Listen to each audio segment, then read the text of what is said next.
O farol brasileiro, onde ninguém consegue ficar. O lugar que enlouqueceu todos os faroleiros.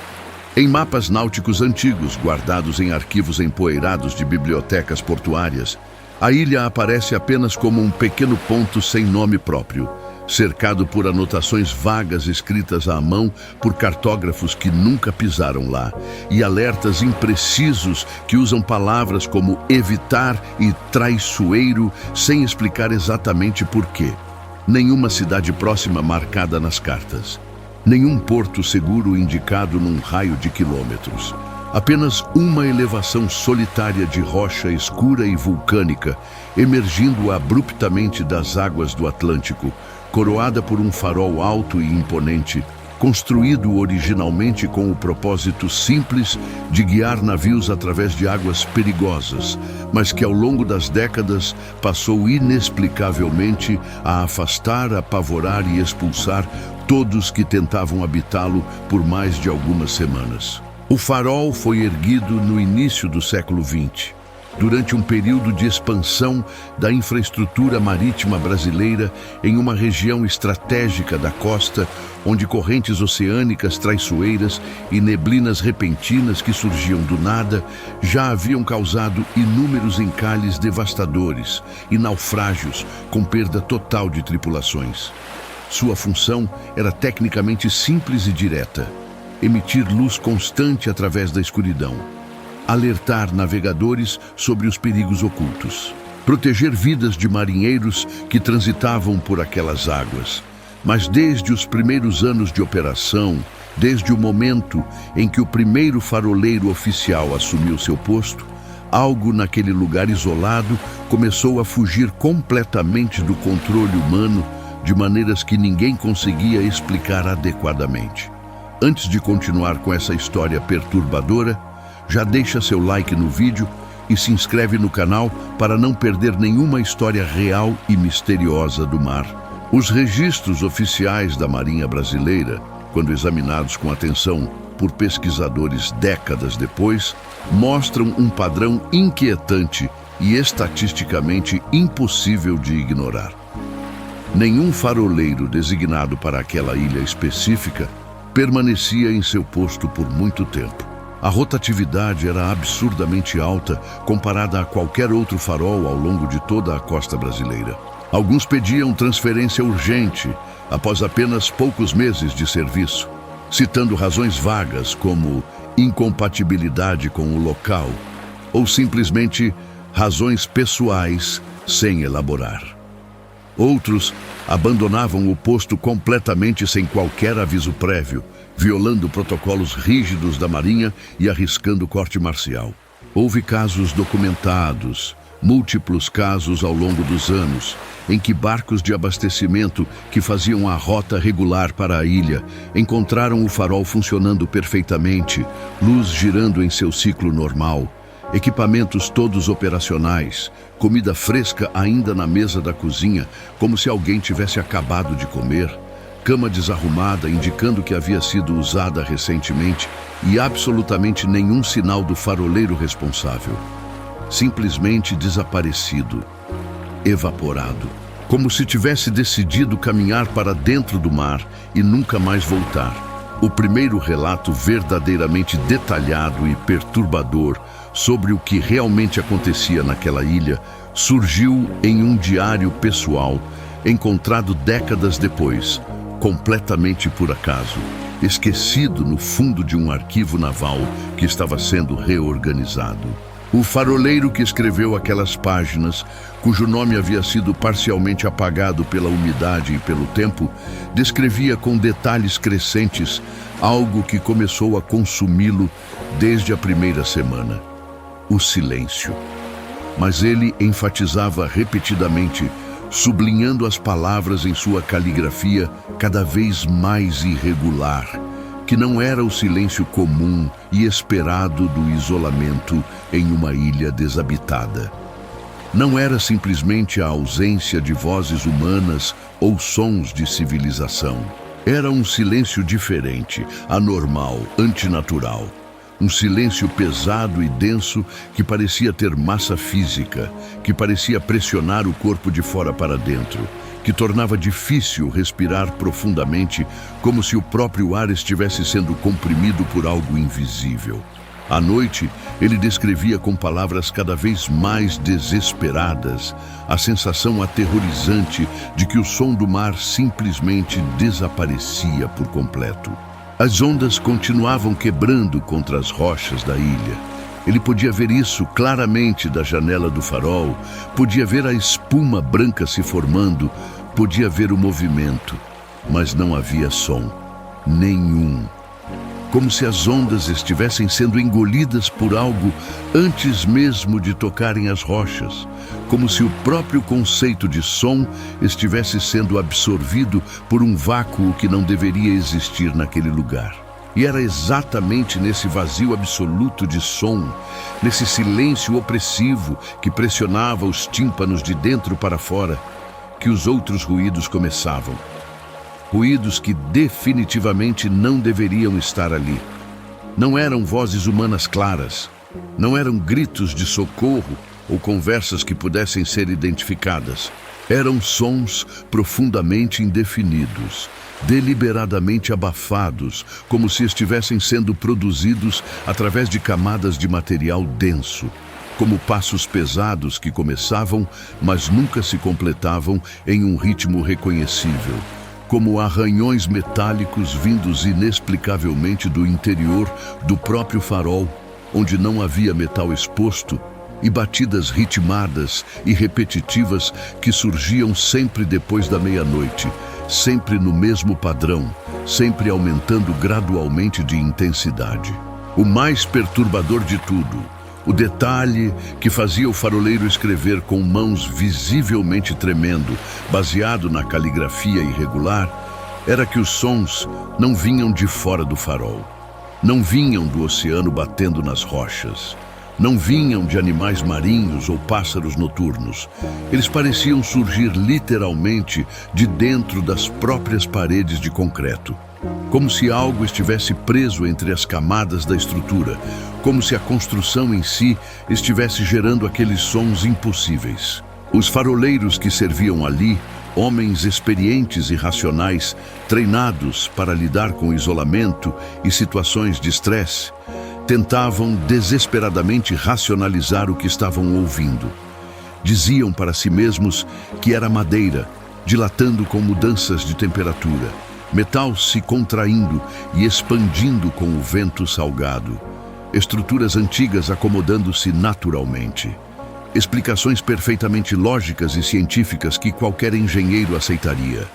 Mas o farol não tinha estruturas de madeira. Era construído inteiramente de concreto maciço reforçado, projetado especificamente para resistir às condições extremas daquela costa. E havia sido recém-reformado quando os primeiros relatos estranhos começaram a surgir. Todo o sistema elétrico substituído, toda a estrutura inspecionada e aprovada.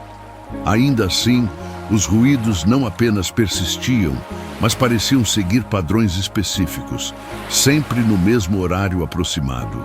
Sempre quando a luz giratória do farol completava certo número preciso de ciclos, como se algo estivesse contando, observando, respondendo. Com o passar das semanas de isolamento naquela ilha, um outro efeito começava a surgir nos faroleiros. Um efeito psicológico muito mais difícil de racionalizar ou explicar cientificamente. A sensação constante e crescente de estar sendo observado. Não por algo visível que pudesse ser identificado ou confrontado, mas por algo definitivamente presente, algo consciente, algo que prestava atenção em cada movimento, cada ação, cada pensamento quase. Os homens relatavam em seus depoimentos posteriores, quando finalmente conseguiam sair daquela ilha e falar sobre suas experiências, que mesmo durante o dia claro, sob sol forte, quando tudo deveria parecer normal e seguro, tinham a impressão perturbadora e inescapável de que não estavam sozinhos, que algo os acompanhava enquanto faziam suas rondas diárias, que algo os observava da escuridão da escada em espiral, que a ilha inteira, cada rocha, cada pedaço de concreto, parecia de alguma forma consciente e atenta. Um faroleiro específico, transferido às pressas após apenas 40 dias de serviço, quando seus superiores notaram sinais claros de deterioração psicológica em seus relatórios, relatou algo ainda mais perturbador em seu depoimento oficial. Disse que começou a falar sozinho em voz alta constantemente, não por hábito desenvolvido no isolamento, não porque gostasse de ouvir sua própria voz, mas porque sentia uma necessidade urgente e irracional de preencher aquele silêncio opressivo com qualquer som humano, como se o silêncio em si fosse uma presença hostil que precisava ser combatida. Em seu depoimento gravado, ele afirmou com voz ainda tremendo ao lembrar que em algumas noites específicas, o farol parecia responder às suas palavras, não com palavras próprias ou ecos normais, mas com vibrações sutis que podiam ser sentidas através do piso de concreto, vibrações que pareciam seguir um ritmo, como se a estrutura inteira do farol estivesse respirando lenta e profundamente junto com ele, sincronizando-se com seus próprios pulmões, de maneira que deveria ser absolutamente impossível. Outro relato arquivado, este de um faroleiro, que durou apenas 3 semanas antes de solicitar transferência urgente por emergência médica não especificada, menciona sonhos recorrentes que começaram desde a primeira noite e nunca pararam. Sempre exatamente o mesmo sonho, cada detalhe idêntico. Ele estava no topo da torre do farol, na sala onde ficava o mecanismo da luz, olhando para o mar através das janelas de vidro grosso. Então, percebia algo terrivelmente errado. A luz havia parado completamente de girar. Estava congelada em uma posição, iluminando apenas um ponto específico do oceano escuro.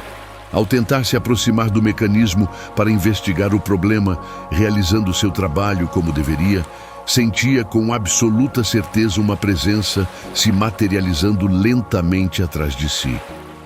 Algo que não estava ali um segundo antes, mas agora estava. Algo alto. Algo que não respirava, mas ocupava espaço. No sonho, ele sempre tentava se virar para ver o que era, mas seus músculos não obedeciam. E sempre, inevitavelmente, acordava no exato momento antes de conseguir virar completamente. Acordava com o coração disparando tão rápido que doía no peito, coberto de suor frio, completamente convencido de que alguém ou algo realmente havia estado ali no quarto com ele, segundos antes. O caso mais famoso e perturbador associado àquele farol, o caso que eventualmente levou a Marinha a considerar seriamente automatizar a instalação, ocorreu em algum momento durante os anos 1940, durante a Segunda Guerra Mundial, quando a vigilância da costa era crítica. Um faroleiro extremamente experiente, com mais de 15 anos de serviço impecável em diferentes pontos difíceis do litoral brasileiro, um homem conhecido por sua estabilidade psicológica e capacidade de lidar com isolamento prolongado, foi especificamente designado para aquela ilha problemática. A esperança era que sua experiência e temperamento equilibrado finalmente quebrassem o padrão de abandono. Nos primeiros relatórios semanais enviados por rádio, tudo parecia estar funcionando perfeitamente normal. Rotina diária cumprida meticulosamente. Equipamentos todos funcionando dentro dos parâmetros. Nenhuma reclamação formal, nenhum sinal de problemas. Ele parecia estar lidando bem, até que, súbita e inexplicavelmente, suas anotações no diário oficial começaram a mudar drasticamente de tom. As entradas se tornaram mais curtas. Frases desconexas que não faziam sentido completo. Ele passou a escrever a mesma pergunta em dias diferentes, às vezes, múltiplas vezes, na mesma página. Vocês também ouvem? como se estivesse tentando confirmar algo com pessoas que não existiam, como se estivesse esperando resposta de alguém que não estava lá. Em outra página, datada 3 dias antes de seu desaparecimento, ele escreveu apenas uma frase no centro da folha em branco, sublinhada 3 vezes com pressão suficiente para rasgar levemente o papel. A luz não serve mais para afastar. Quando o barco de manutenção programado chegou à ilha para a troca regular de turno 2 semanas depois, encontraram algo que congelou todos os marinheiros no lugar. O farol estava completamente apagado pela primeira vez desde sua inauguração décadas antes. A luz, que deveria estar girando constantemente, que era vital para a segurança de toda aquela rota marítima, simplesmente não estava funcionando. Mas não era problema técnico. O equipamento estava intacto. O combustível estava disponível, nada estava quebrado. O faroleiro experiente não estava em lugar nenhum da ilha, simplesmente não estava lá. Mas o mais perturbador era que a porta principal de metal do farol permanecia trancada por dentro, a barra de segurança no lugar. As janelas estavam todas fechadas. Não havia sinais de luta ou violência. Não havia sinais de que alguém tivesse invadido. O diário oficial estava aberto sobre a mesa da cozinha, como se ele tivesse acabado de escrever, com a última frase garranchada às pressas em caligrafia, quase ilegível, que não se parecia com sua letra normal. Se eu ficar mais uma noite, não volto. Eles nunca encontraram o corpo, nem na ilha, nem nas águas ao redor, nem semanas depois, quando buscas extensivas foram organizadas. Ele simplesmente desapareceu, de uma estrutura trancada por dentro, de uma ilha pequena, onde não havia lugares para se esconder, de um lugar que deveria tornar impossível qualquer desaparecimento. Após esse episódio específico, o farol ganhou uma fama sombria entre os próprios marinheiros e faroleiros da Marinha. Histórias começaram a circular. Ninguém queria ser designado para aquela ilha. Servir ali se tornou algo temido, quase uma punição. Os poucos que ainda aceitavam a designação, geralmente por necessidade financeira ou pressão de superiores, faziam-no por períodos muito curtos, pedindo transferência no momento em que o regulamento permitia. Alguns abandonavam o posto literalmente durante a noite, violando todas as regras e regulamentos, usando os pequenos botes de emergência disponíveis, arriscando-se deliberadamente nas águas abertas e perigosas apenas para se afastar daquela ilha o mais rápido possível. Quando questionados posteriormente sobre por que tomariam um risco tão grande, muitos diziam a mesma coisa, que ficar mais uma noite naquele farol parecia mais perigoso do que enfrentar o oceano sozinho em um bote pequeno. Curiosamente, de forma que não podia ser coincidência estatística, todos os faroleiros que serviram naquela ilha ao longo das décadas descreviam sensações extremamente semelhantes em seus depoimentos, mesmo sem terem tido contato direto entre si, mesmo sem terem compartilhado suas experiências antes de deixar o posto. O silêncio absolutamente antinatural, os ruídos que pareciam inteligentes e intencionais, a paranoia crescente e inevitável, a impressão inescapável de que o farol não apenas iluminava passivamente o mar escuro, mas observava ativamente quem vivia dentro dele, estudava, julgava e, eventualmente, expulsava. Anos depois daquele último desaparecimento, quando ficou claro que manter pessoal humano naquela ilha era simplesmente insustentável, o farol foi finalmente automatizado. Sistemas modernos foram instalados, controles remotos, painéis solares. Nenhum ser humano precisaria mais permanecer ali por longos períodos. O problema estava resolvido tecnicamente. Ainda assim, pescadores que trabalham naquela região, homens que passam suas vidas inteiras naquelas águas, relatam consistentemente que em certas noites específicas, especialmente quando não há lua e a escuridão é completa, a luz do farol oscila de forma irregular e impossível, piscando em padrões que não correspondem à programação do sistema automatizado. Como se algo ainda estivesse lá, manipulando controles que não deveriam poder ser manipulados. Outros pescadores, aqueles corajosos ou tolos o suficiente para ancorar próximo à ilha durante tempestades, afirmam ouvir sons vindos claramente daquela rocha desabitada quando passam próximos demais. Sons que definitivamente não se parecem com vento batendo em estruturas ou água quebrando em rochas. Sons que se parecem mais com passos deliberados, com portas sendo fechadas, com vozes abafadas conversando em algum idioma que não conseguem identificar. A explicação oficial da Marinha, quando pressionada a comentar sobre a história daquele farol específico, nunca foi além de mencionar problemas estruturais nos primeiros anos de operação que já foram corrigidos e efeitos psicológicos bem conhecidos do isolamento humano extremo, que podem causar alucinações e paranoia. Tudo perfeitamente explicável pela ciência moderna. Nada de sobrenatural ou inexplicável. Mas a pergunta incômoda permanece sem resposta satisfatória, ecoando através das décadas. Por que tantos homens diferentes, dezenas deles ao longo dos anos, homens especificamente treinados para a solidão profunda do mar, homens que haviam servido com sucesso em outros faróis igualmente isolados, fugiram apavorados daquele ponto específico?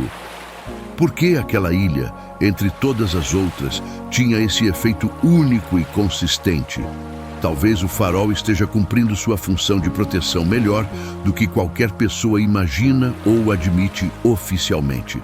Ele não apenas guia os navios para longe das rochas perigosas submersas, não apenas alerta sobre os perigos físicos daquela costa.